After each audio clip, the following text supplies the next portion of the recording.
most definitely a point black day. It is definitely, listen, it's a point black scorching day, man. I'm telling you, all around the country, man, record-breaking heat waves all across the country. I just tell all of our listeners, Pruitt, make sure you drink a lot of liquid. I'm talking about water. Make sure you get you some water in you. Make sure you stay hydrated, y'all. Please take care of yourself and stay tuned to the radio. I'm the Reverend Darryl Gray. I'm Adolphus Pruitt. Darryl, I had somebody call and say, Pruitt, you in trouble. You in trouble. I said, no, I ain't. I said, well, the trouble is in our educational system locally. And they said, well, wait a minute. Said, well, we heard that you are suing the St. Louis Public Schools. I said, you know what? No, slow down. I said, slow down, slow your roll. Slow your roll. I said, so let me get you together. They said, what you mean? I said, no. I said, we filed a civil rights complaint with the U.S. Department of Education, Office of Civil Rights, saying that there is a literacy crisis in the St. Louis region for black kids. I said, and when we said literacy crisis, I told a young person, I said, you jump straight to the St. Louis Public Schools. And I said, and that's the problem, is that whenever we talk about poor educational outcomes, people point to the St. Louis Public Schools. And I say, well, you know what? I'm going to help you out. He said, what you mean? I said, I can stand you at Skinker and Lindell. That's the city-county divided line. And I said, and no matter what direction you point in and what school district you hit, I'm saying they all got the same problem. Right, because that's what I was going to ask you, because, I mean, you're right. You look at it nationally. When we talk about marginalized students or black and brown students, 17% of black students, 21% of Latino students, 11% of students with disability, 10% of multilingual learners. They're talking about can't read, but I think it's much higher than that for us. Yeah, well, listen, I told them. Oh, I'm sorry. Let me back up. Let me correct that. That's the number that can read proficiently. Yes. Okay, let me back up. That's even more alarming. Only 17%. Only 21% of Latino. So only, and those are national stats. But Darryl, but here's my concern, ladies and gentlemen. Let me help you out. So in St. Louis City, you got the St. Louis Public School, and you have some charter schools. Right. And we're talking about schools that have third grade, because if they ain't learned to read by third grade, we got a problem. True. That's it. Our focus is, ladies and gentlemen, our complaint is focusing on schools and school districts with third grade. Right. So if they don't have a third grade, that ain't been our focus.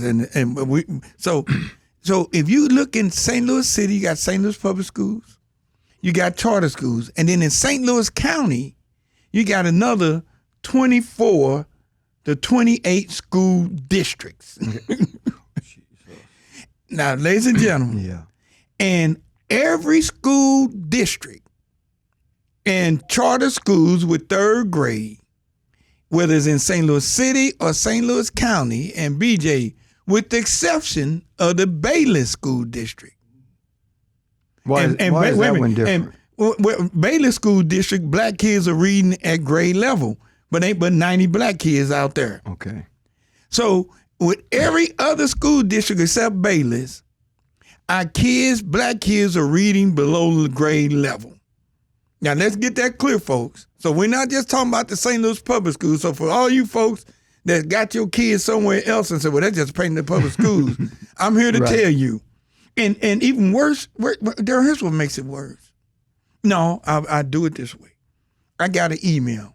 We started off this. I'm going to read an email. Somebody responded, BJ, to this thing, and here's what he wrote. He says, poor educational outcomes is the civil rights issue of this generation, and your action is long overdue. Right. And he's absolutely right. And I think that, and Pruitt, he said it, and I think that you might have said that when we first started the show. You made that same comment. But the fact that we realize that it is one of the new civil rights issues, and the fact that we do realize that if we're not focusing in on our black learners in grade 3, in the beginning, in preschool, in grade 3, in the learning and then if we say it's a crisis, if we acknowledge that it is a crisis, and you've pointed to the fact that it is not just in St. Louis, but it is in other school districts throughout the region, and I suspect as we see other school districts throughout the country, does the and I'm going to ask you this, and you know I'm one of your best friends, with best friends like me who need enemies. Hey, listen. Then how is the complaint? You know, when the NAACP says that St. Louis schools are violating the civil rights of black learners vis-a-vis this, is how does that solve the problem? Yeah, I mean, so the issue is for the Department of Education to look at our complaint, look at these educational outcomes, look at what these school districts are doing, and make a determination as to why we have this problem. Gotcha. So remember the email I was told? That was the first sentence. He wrote several years ago, the Post-Dispatch published results of Missouri proficiency tests by race, and as usual, the St. Louis City schools results for African-American children were near the bottom. Not particularly surprising, but a disappointment in a district administered, supervised, and taught primarily by African-Americans. Right. But the Clayton and Ladue schools, primarily administered, supervised, and taught by white people, had almost the same outcomes for African-American students as the St. Louis public schools. Both Clayton and Ladue, about 20% minority, are aptly funded, and the argument can be made that St. Louis City is not. And there are vast differences in the levels of poverty and available extra support for students. So a question, how is it that these two opposite educational poles have similar disappointing results? And so now that's the question. And that is the question. And so your premise, or the premise of the NAACP, is that with the suit allows for the question to be asked. The suit allows for there to be some type of investigation into the why, and then when we get to the why, then we can deal with the solution. There are many, Pruitt, who would just simply say that this whole achievement gap, it's not an educational gap. It's not an educational crisis. It's a poverty crisis. But they would say poverty, but when you look at some of these wealthier schools, and let's be clear, he said Clayton and Ladue, so let's be clear. And Huntley is out there. So in St. Louis County, in the top 10 wealthiest municipalities in the state of Missouri, the vast majority of them are in St. Louis County. Ladue, Clayton, Town and Country, Huntley, all of those are out there. And those kids go to either Ladue School District, the Parkway School District, the Westergold School District. So all of them. So these are the wealthiest communities in the state and the wealthiest school districts in the state. And they have black children there who are failing to read at proficiency levels. So the question for him is, how can that happen in the wealthiest communities and wealthiest school district with black kids, and it happened in the poorest school districts? How can that happen? Because the only thing common is that the black kids aren't learning to read. Don't get me started on integration versus segregation, Pruitt. Don't do it. Don't. Remember the conversation. It started a little while back where folks said, well, wait a minute now. When black kids, segregated schools, I went to a segregated school up until the 9th grade, and we were passing. Mm-hmm. And we were passing, but we were learning. And then we got to Dorman High School. I won't call the name of the city, Spartanburg, South Carolina, and grade 10. And then there was social promotion. Black kids stopped learning for the most part. Ladies and gentlemen, we're going to take a break right at that thought, put a pin in the Darryl, because that's a great pin to put in. We'll be right back with more Important Black. And listen, your kids can't read. The kids can't read.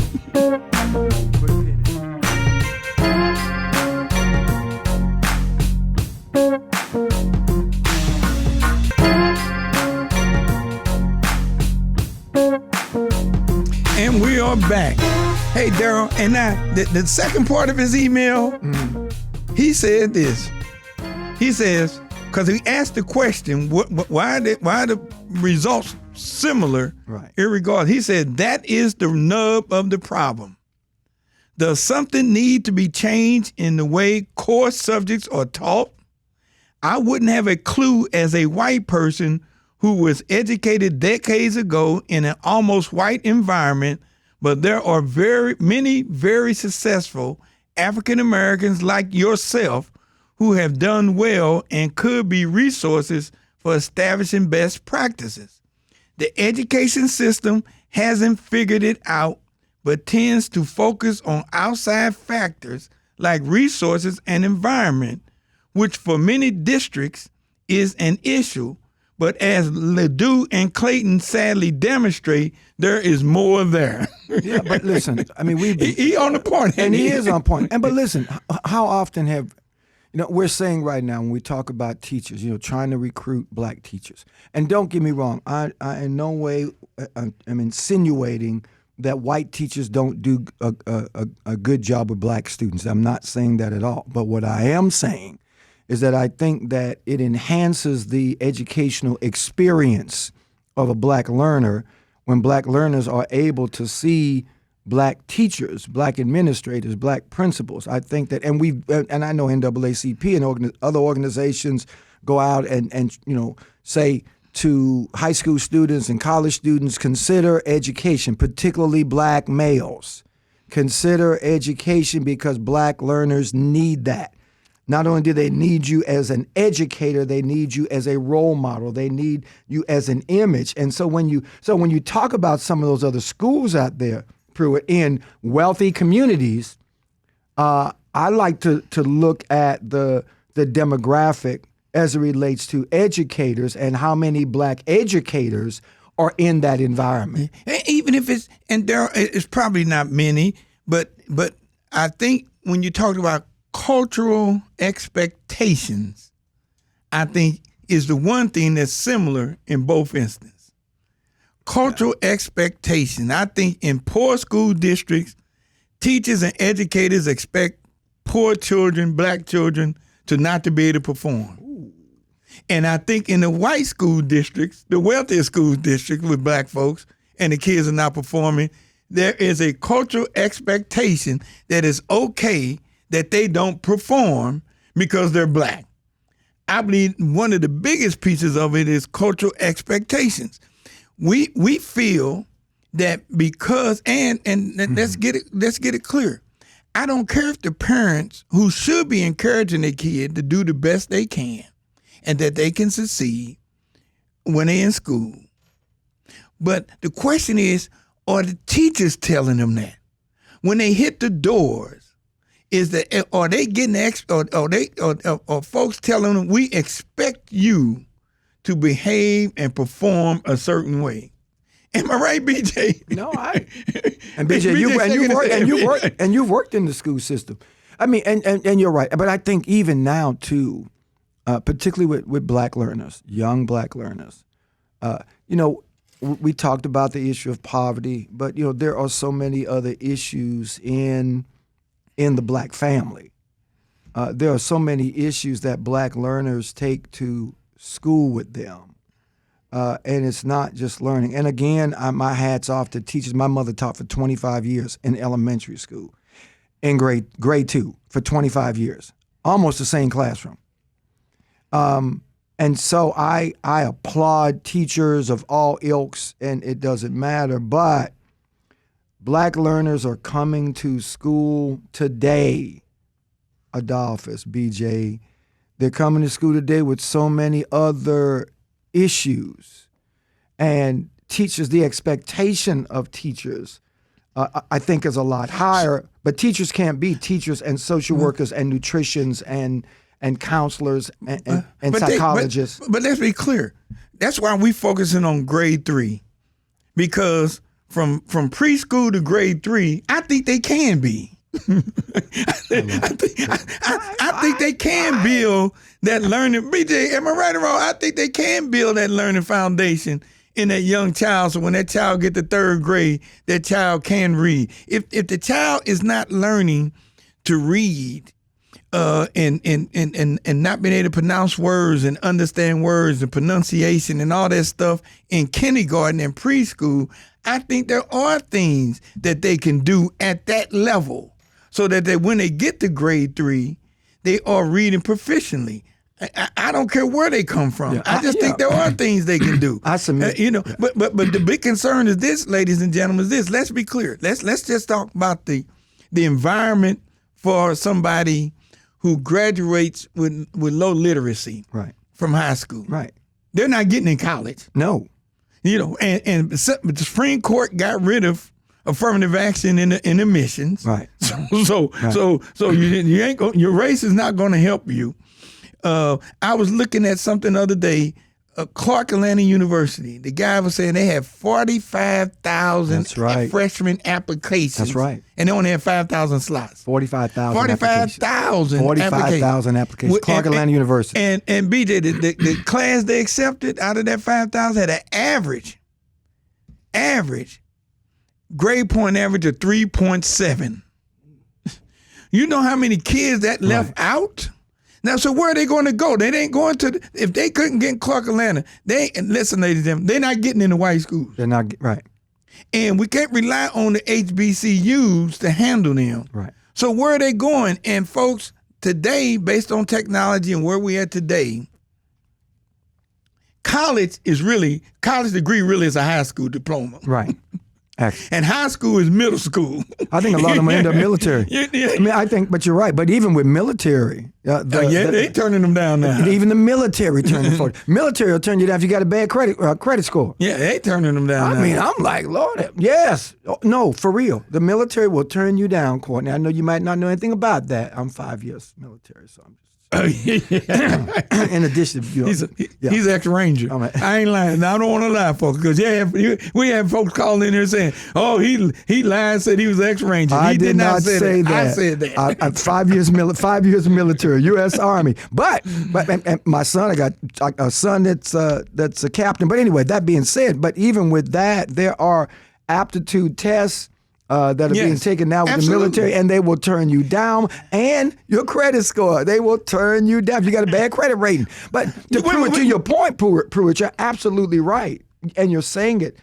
If it is not grade 3, and where black learners are in grade 3, their learning abilities, their reading abilities, you're right.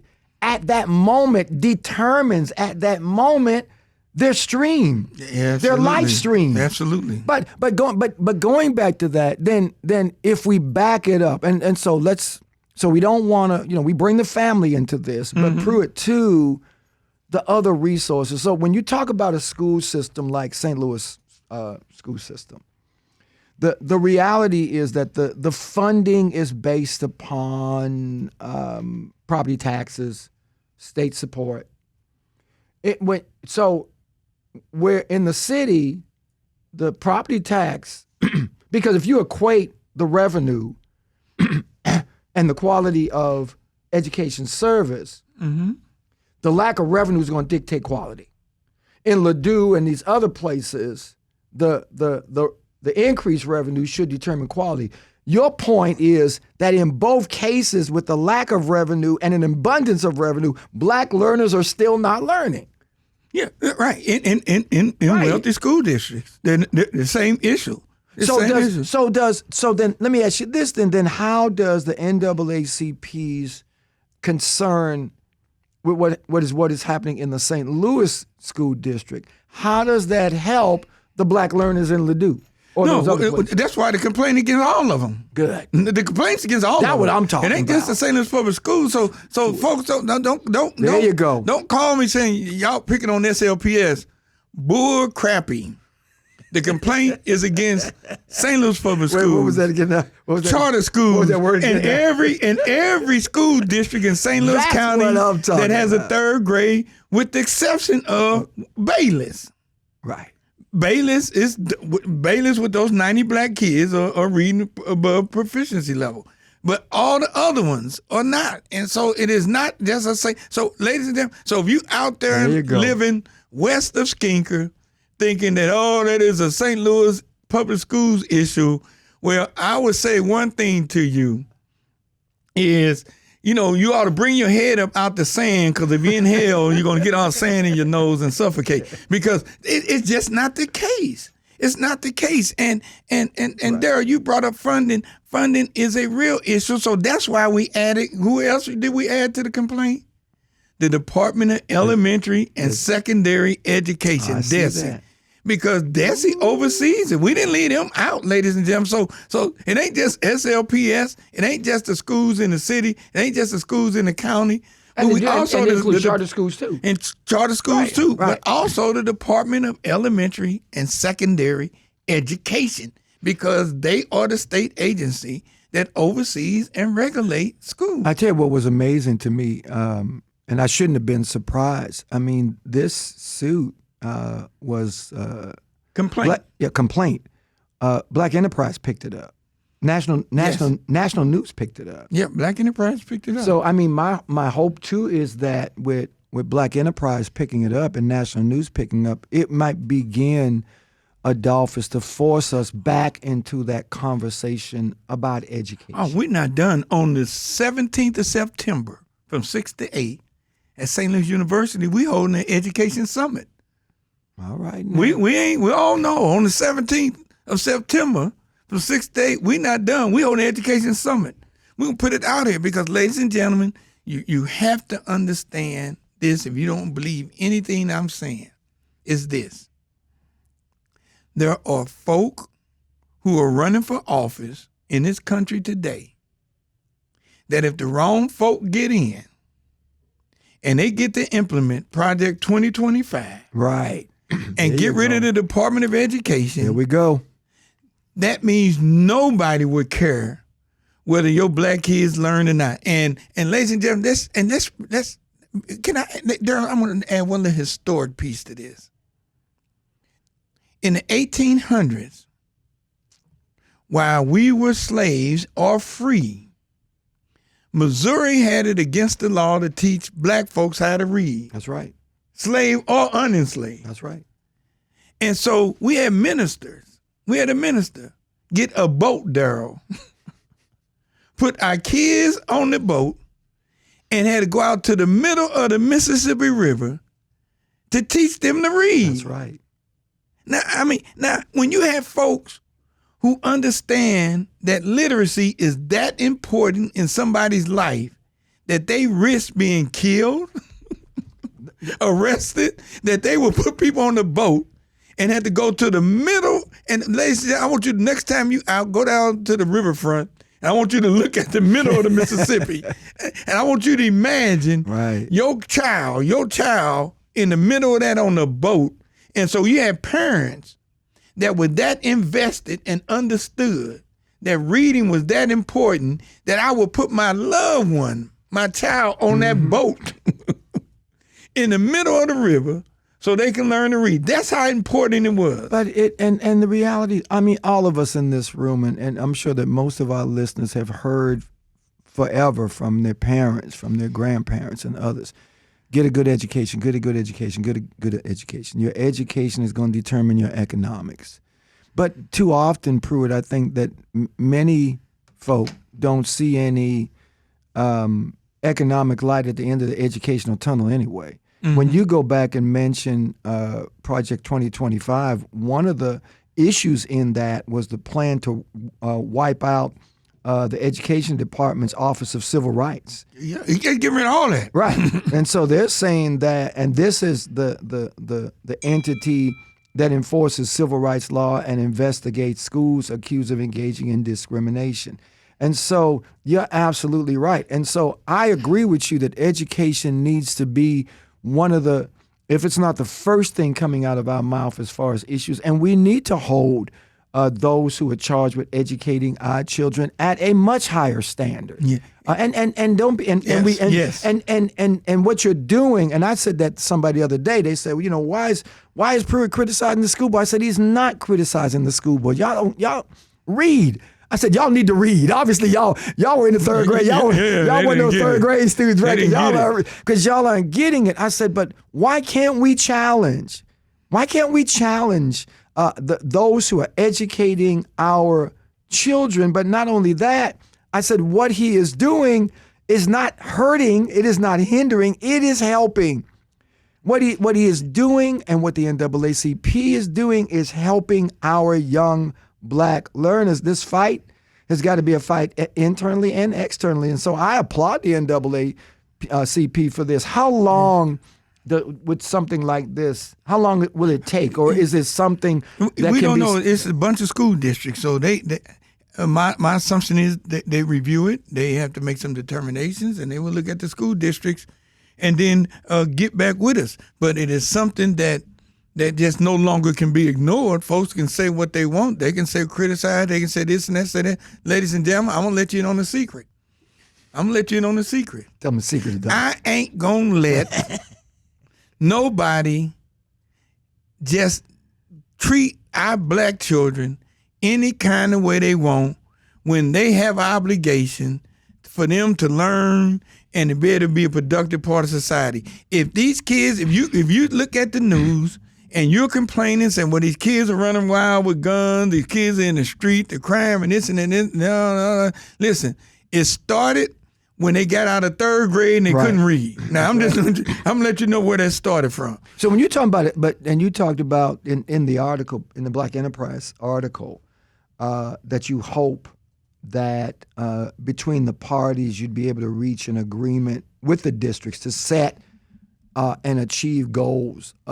Does the NAACP already have in mind what those goals could or should look like? Yeah, we had a chart that basically says that we believe districts should be able to move the needle on an ongoing basis to get to a point where by year 5, these kids are reading proficiently if they get this growth going and they do what it is that they're supposed to do. But some people say, listen, man, these kids are so bad. You need to come to these classrooms. The teachers can't handle it. The kids are doing this, kids are doing that, and this and that. I'm saying, okay, I won't debate that. Right. What I am saying to you is that you look at the Harlem school zone. Right.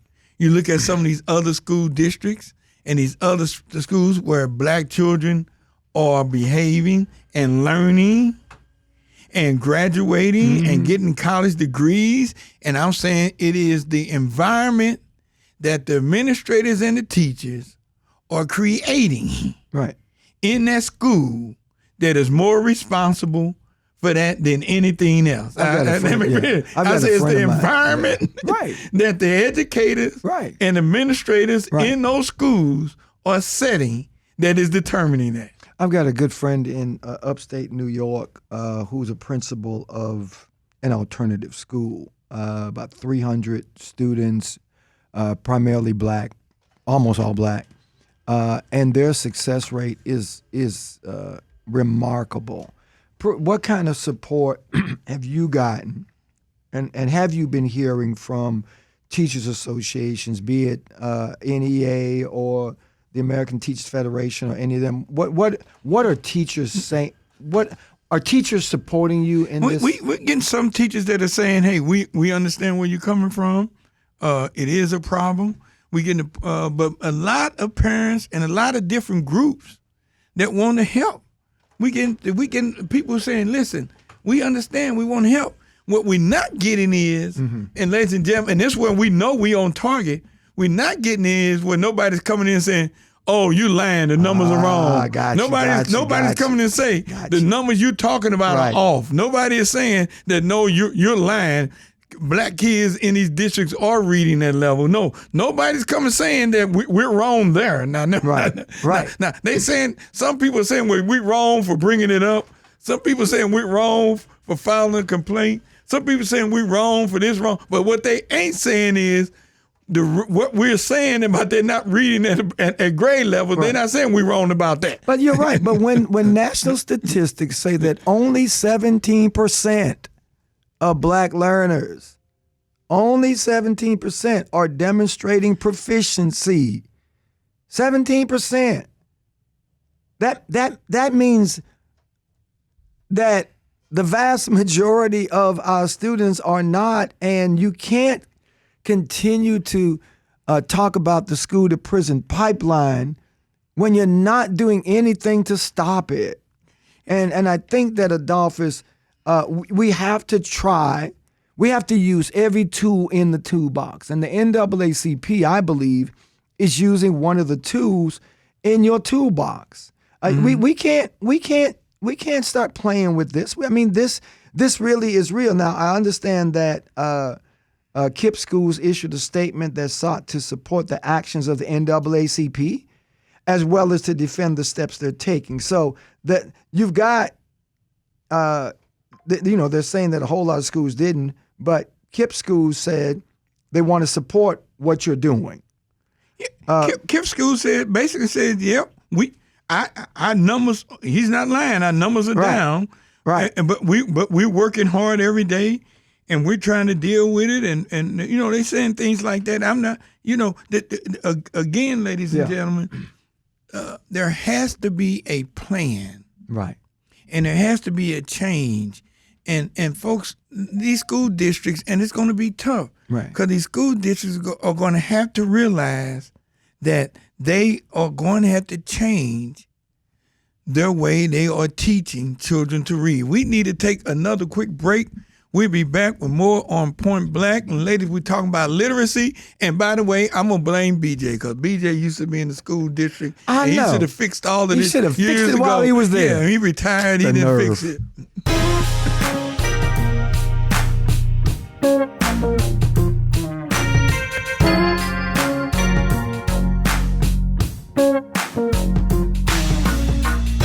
And we are back. Hey, Darryl, and the guy, the last sentence last piece he wrote in his email. Now, the last folks he wrote in his email, what did he say, Darryl. Okay, what did he said, he said, I hope that the NAACP and other civil rights organizations will not settle in resolving this for the standard solutions of education folks, and they have something to say, but use it as an opportunity to give the whole system a new look and revise as necessary the way in which our African American children are educated. I agree with him. Listen, in the movement in the street, Pruitt, you used to hear us say the whole damn system is guilty as hell. We weren't just talking about criminal justice. We were talking about a lot of these institutions. I was reading another article on Black Enterprise too. Pruitt, the NAACP and Black Enterprise, y'all must be doing something right. And this is a national crisis. It is a national. It's a literacy crisis in America, and it is disproportionately affecting Black, brown, and poor learners. And so I applaud the NAACP. And my hope is that the entities involved will sit down more sooner than later and won't force the process to draw out. I think that with this former teacher, assistant principal, sounding the alarm on what she describes as a literacy crisis in America, and asserted that the gravity of the situation is not being adequately addressed. Did the NAACP? Okay, let me ask it this way. How long was the NAACP in discussions before you decided to deal with this? Because, we've heard a lot in the media lately about, what's transpiring, particularly within our public schools. How long, and was there something in particular that said to the NAACP, we can't wait any longer, we've got to act now? Well, we back early in the year, we started the Right to Read initiative. Right. And the objective was to get people engaged and energized about this issue to take this issue on. And as we went along and saw how things were progressing or not progressing, Right. and we reached a point, and when we saw the numbers, whether it was in the city or county, and then then the Supreme Court action came in to eliminate affirmative action in admission. And then all of this stuff came up about schools and other employers getting rid of DEI, the diversity, equity, and inclusion programs. Right. When you start seeing all of that stuff going away, those were the things that were balancing out the discrimination that was occurring against black folks. Well, with all of that gone, now a black person really only has their achievement educationally to stand on. Right. That's it. And if that's what we have left to stand on, and that's not a concrete block, but it's a house of cards. It's a problem. So we're saying that, okay, you want to say affirmative action, they can't use race and this and that. Okay, you saying get rid of diversity, equity, inclusion. Okay, you're going to get rid of all of that. And you're saying everybody got to go by the same standard, your GPA. You get what I'm talking about? Your GPA. Well, then if everybody got to go by the same standard, your GPA, then I need to make sure that black kids have a GPA, because if they don't. I agree with you. Listen, I agree with you, and I think that our listeners, please, if you got children in your lives, in your homes, in your family circle, you've got to pay attention, because, like I said, coming through, I understand. I remember social promotion. I remember teachers promoting students who were illiterate to the next grade level instead of providing them with necessary support. And as this teacher said, she said, our next change makers, our next lawmakers, our next voters cannot read. And so, you've got to think about this. I mean, I agree with you, Pruitt. I mean, this is drastic. It has to be the number one issue in our community. These are our babies. If they can't learn in grade 3, if they can't read in grade 3, they're not going to catch it in grade 4. They're not going to catch it in grade 5. They're not going to catch it in grade 8. Hey, but listen what you just read. She said our next lawmakers. Now, ladies and gentlemen, and to get elected to office, you don't have to have a high school diploma. Wow. Think about that. Go ahead, Adolphus. You don't have to have a high school diploma. Right. You don't have to have graduated from grade school. Wow. All you have to do is get the highest number, meet the age requirement, the residency requirement, and get enough votes. Popularity contest. So imagine if you have an elected official, they're passing laws that impact your life, and the person that's up in there cannot read or is not literate enough to understand the laws that are put in front of them, and they're trying to debate. Ladies and gentlemen, it is serious.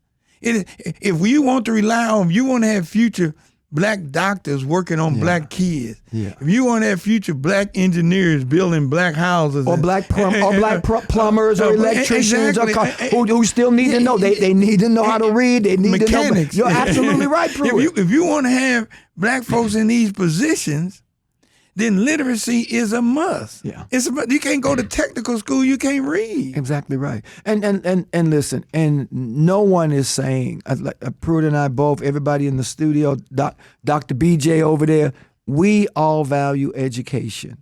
We all value the educators, the teachers, the counselors, school counselors, the gym all.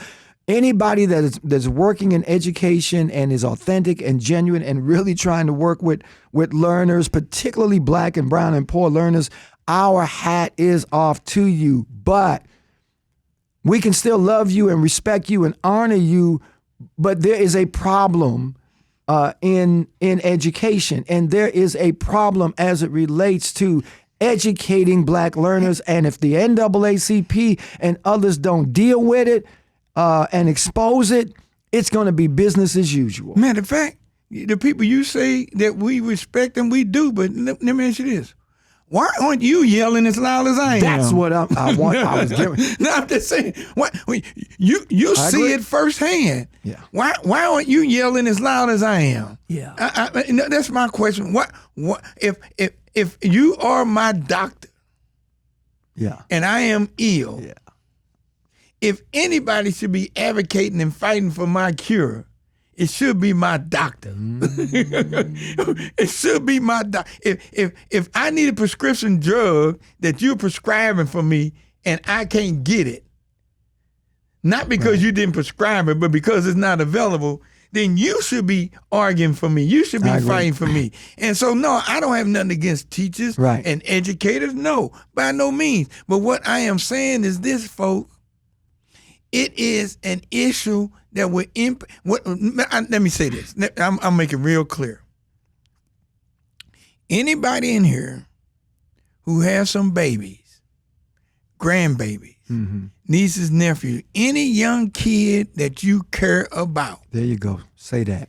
When you look at them in their face the next time you look at them, what you are looking at is a kid that if that kid does not learn to read, that you are looking at a kid as an adult who's not going to be able to live a lifestyle that is equal to you, even if you're at the lowest realm right now. And listen, that right there, that was an excellent point, because it doesn't matter, parent, godparent, grandparent, whoever, what your education level may or may not be. You still have an obligation. You know when your children or child is fading or failing. You know that. And so I think that regardless of what your educational level may or may not have been, still find a way to go to those meetings. When you know that your child is failing, when you see it, when you hear it, when you recognize it, go to the school, talk to the teacher, let the teacher know that, listen, I may not have the education level that I would like to have or I want to have or whatever, but I still care about my child. I believe you care about my child. What can we do together?